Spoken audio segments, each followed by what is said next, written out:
Sir, ano po yung nasa likod ng biglaang pagpapalit ng liderato po ng PhilHealth at ano po ang inyong direktiba sa bagong PhilHealth President, sir?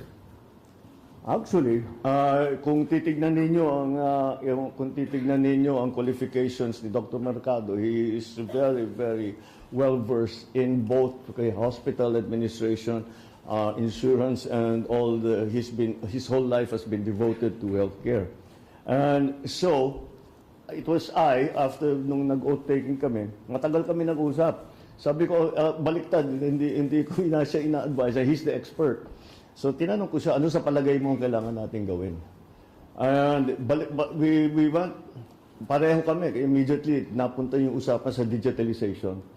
Kasi maganda naman ang serbisyo ng PhilHealth, ngunit yung pag-process ng ng claim, pag-apply, etc., hindi kinakamay pa rin. Kaya't napakabagal. And that's why that became a priority. But of course, beyond that, he has many other ideas on how to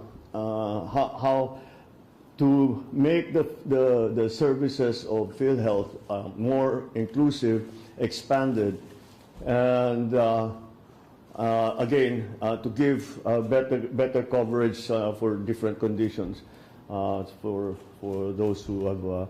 Those who will avail of the PhilHealth services and of their financial support. Sir, nagre-resign po ba si... Sinabi niya sa akin, sige, that's as far as I can tell you. Sabi, I'll go first, I'll go to say in a week's time, sabi niya sa akin, in a week's time, may bigyan kita ng report, much more detailed, kung ano sa palagay ko yung nakikita ko sa PhilHealth na pwedeng palitan, pwedeng palakihin, etc., etc. Sir, may we know, nag-resign po ba si Rel Ledesma? Well, yes, he left his position already. Sabi niya that nahirapan na rin yata sa with all of hindi siya sanay sa politika. Mandy Ledesma very much comes from the private sector, so I think he found the transition to be jarring, shall we say.